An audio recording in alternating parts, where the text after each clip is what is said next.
पापा ने हमेशा की तरह अपनी बात एक फरमान की तरह सुना दी और तीर की तरह बाहर निकल गए थे। उनके फरमान के अनुसार उनके बड़े भाई यानी ताऊ जी के दोस्त की बेटी हमारे यहाँ रहने आने वाली थी। उसकी यहाँ एक कंपनी में नौकरी लगी थी और कंपनी वाले उसे क्वार्टर दें तब तक वह हमारे यहाँ रहने वाली थी।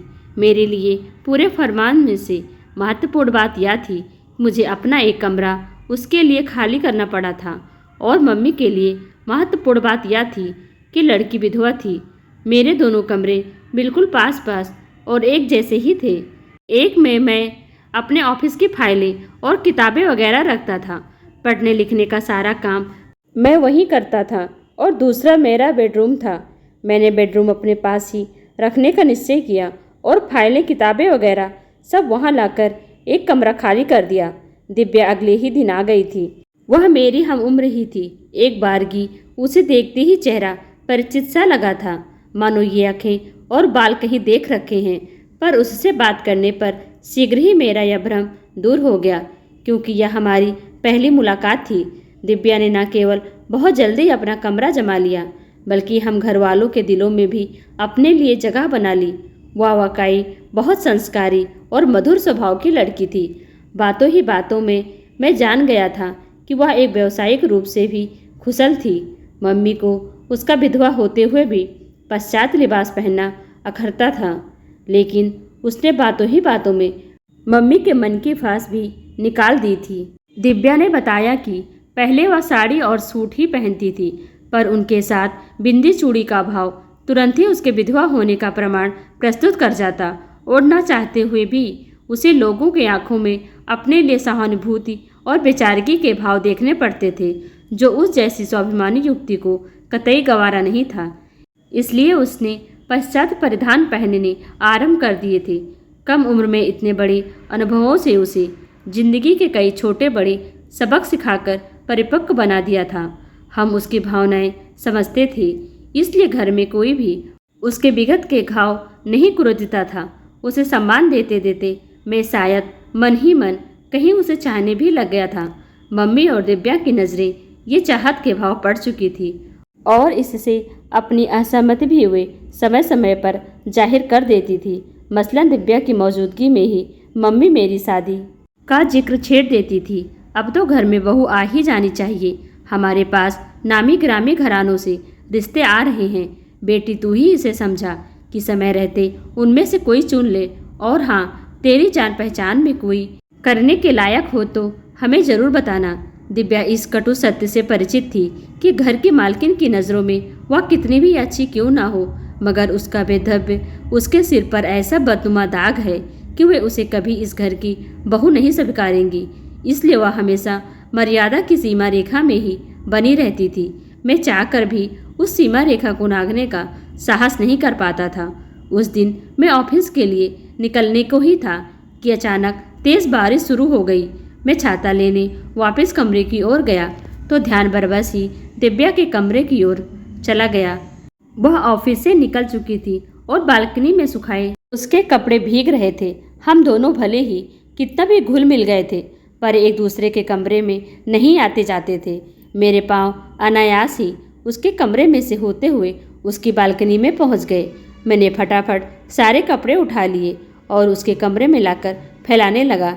इस उपक्रम में तकिया हटाया तो उसके नीचे दबे कुछ पन्ने स्वतः ही फड़फड़ाकर उड़ने लगे। उन्हें झुककर उठाने लगा तो लगा बिजली के नंगे तार से छू गया हूँ। पास रखी कुर्सी पकड़ ली न होती तो गिर ही जाता। वे खत थे, मेरे अपने हाथों से लिखे गए खत। ये खत इस लड़की के पास कहाँ से आए? ये तो मुझसे विक्रम ने लिखवाए थे अपने मंगेतर के लिए। अपनी मंगेतर मतलब दिव्या विक्रम की विधवा है। विक्रम इस दुनिया में नहीं है। Oh no! मैंने कांपते हाथों से खत वापस तक के नीचे दबा दिए। मैं अपने चकराते सिर को थामे बाहर निकल आया था। घर से ऑफिस तक के रास्ते में विगत का घटनाक्रम तेजी से मेरी आंखों के सम्मुख सिनेमाई रील की भांति घूमता रहा। विक्रम और मैं कॉलेज में अच्छे दोस्त थे। मैं पढ़ाई में बहुत अच्छा था और वह काम चलाऊं नंबरों से पास हो जाता था। अंतिम वर्ष की पढ़ाई खत्म होने को थी, तभी उसका रिश्ता कहीं पक्का हो गया था। इतना भी क्या जल्दी है यार। मैंने उसे छेड़ा था। लड़की के माता पिता नहीं हैं और मामा जल्द उसका शादी निपटाना चाहते हैं, विक्रम ने स्पष्ट किया था।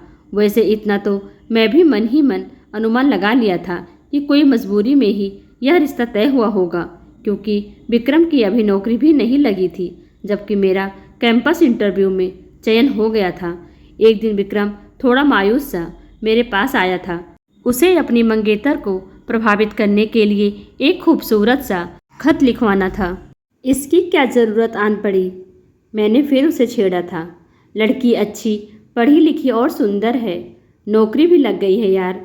मुझ में बहुत कॉम्प्लेक्स आ रहा है, कुछ तो मुझ में भी हो जिससे वो मेरी ओर खींचे। उसकी तारीफ में श्रृंगार और प्रेम रस से परिपूर्ण एक तड़कता फड़कता सा खत लिख डाल, जिसे पढ़ते ही वह मेरे प्रेम सागर में गोते लगाने लगे। मैंने तो उसे देखा तक नहीं, और वैसे भी यह काम तुझे ही करना चाहिए। मैंने सफाई से हाथ झाड़ने चाहे थे, लेकिन विक्रम इतनी आसानी से मुझे छोड़ने वाला नहीं था। तू मेरा पक्का दोस्त है, मेरी कमजोरियों से वाकिफ है, जानता है पढ़ाई लिखाई में मेरा हाथ वैसे ही तंग है। तू यह काम बखूबी कर सकता है, इसलिए तो तेरे पास आया हूँ। रही बात उसे देखने की, तो मैंने देखा, मतलब तूने भी देख लिया। मैं तुझे बताऊँगा उसकी आँखें, बाल कितने सुंदर हैं। तो बस उस वर्णन को कविता की लड़ियों में पिरोते जाना। क्या तू नहीं चाहता कि तेरी दोस्त की भी इमेज बने?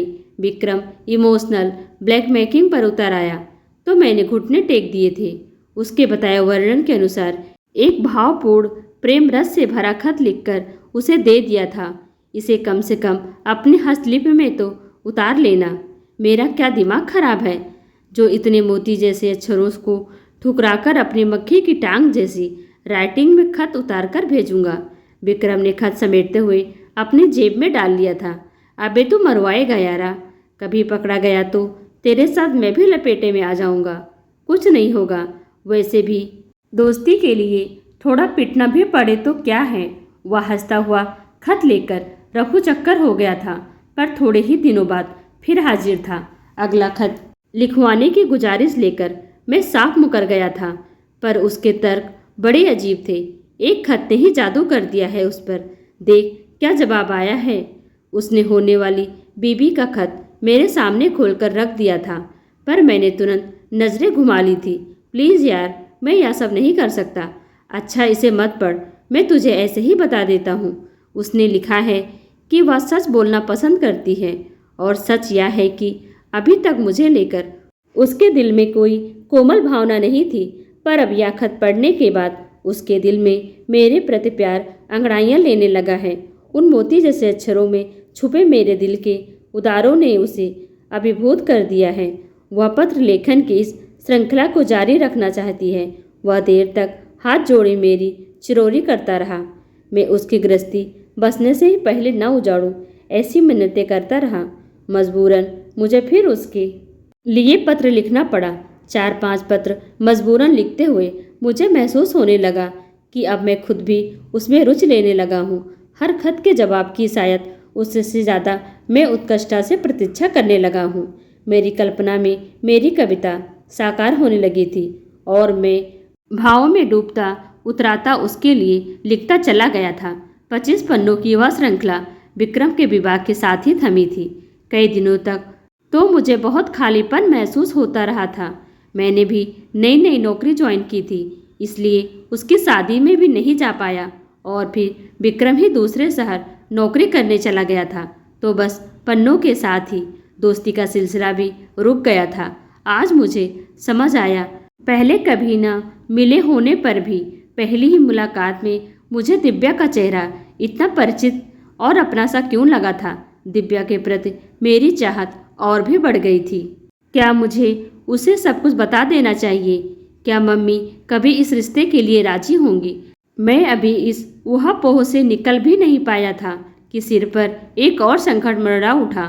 पापा एक दुर्घटना में बुरी तरह घायल हो गए। 4 दिन अस्पताल में भर्ती रहने के बाद वे चल बसे। हमारी तो दुनिया ही उजड़ गई थी। गृहस्थी के रथ को कंधा लगाने का प्रयास करते मेरे कंधों पर पूरे रथ की कमान ही आ पड़ी थी। मम्मी को संभालने के प्रयास में मेरे कंधे स्वतः ही मजबूत होते चले गए और इस प्रक्रिया में कंधे से कंधा मिलाकर मेरा साथ दिया दिव्या ने। जिस अपनेपन, समझदारी और जिम्मेदारी से उसने मुझे और मम्मी को संभाला, हम उसके मुरीद हो गए थे। 15 दिन खत्म होते होते लगभग सभी नाते रिश्तेदार रवाना हो चुके थे। अब दिव्या ने बताया कि उसे क्वार्टर मिले 15-20 दिन हो चुके हैं। वह हमें और कष्ट न देकर जाना चाहती है। यह सुनकर मम्मी से ना रहा गया। वे उससे वहीं रुक जाने की मिन्नतें करने लगी। मैं भी कतार नज़रों से उसे ही ताक रहा था। दिव्या को पिघलना पड़ा। वह कुछ दिन और रुकने को तैयार हो गई। वक्त के साथ वैधव्य को लेकर मम्मी की धारणा बदलती चली गई। दिव्या हर वक्त चट्टान की तरह उनके साथ बनी रहकर उनका मनोबल बनाए रखती। मम्मी का फिर से मुझ पर शादी के लिए दबाव बढ़ने लगा था। हाँ, उनके सुर अवश्य कुछ बदल गए थे। तू जिस लड़की को चाहता है उसी से ब्याह कर ले, पर शीघ्र कर ले। मैं अब ज़्यादा दिन तक जिंदा नहीं रह सकूँगा। एक दिन मौका पाकर दिव्या ने भी मेरी क्लास ले ली। तुम शादी के लिए हाँ क्यों नहीं करते? आंटी बेचारी की कब से इच्छा है। ऐसे बिना जाने पहचाने कैसे किसी के साथ जीवन भर के लिए बंधा जा सकता है? मुझे तो विवाह की यह रीत समझ में ही नहीं आती। देखने सुनने में जितना अजीब लगता है, असल में वैसा है नहीं। मेरे साथ भी ऐसा ही हुआ था। जब विक्रम से रिश्ता तय हुआ, मैं उसके बारे में कुछ नहीं जानती थी। तुम्हारी तरह ही सोचती थी, कैसे एक अनजान इंसान के साथ पूरी जिंदगी काटूंगी। फिर पता है क्या हुआ? हमारे बीच खतों का ऐसा सिलसिला चल निकला कि बिना मिले ही हम एक दूसरे को इतना समझने चाहने लगे जैसे पिछले कई जन्मों से एक दूसरे को जानते हों। सच, उसके खत इतने भावपूर्ण और उन्मादी होते थे कि पढ़कर एक नशा छाने लगता था। शादी के बाद मैंने 1-2 बार उसे छेड़ा भी कि अब वह वैसे रसपूर्ण खत नहीं लिखता। तुम सामने हो तो कैसे लिखे? वह तुनक्कर बोला था। अच्छा, वैसे मीठी बातें ही बोल दिया करो। तुम्हें मेरे प्यार पर भरोसा नहीं है दिव्या? हर चीज़ कहकर या लिखकर ही बतानी पड़ेगी। प्यार के उन अतरंग पलों में भी वह गुस्सा हो उठा तो मैं घबरा गई थी। फिर कभी उन खतों के बारे में बात करने का साहस नहीं हुआ था। पर सच, आज भी कभी कभी दिल करता है कि कोई वैसे ही प्यार भरे खत लिखे मुझे। एकटक खुद को घूरता पाकर दिव्या को एहसास हुआ कि वह क्या बोल गई थी।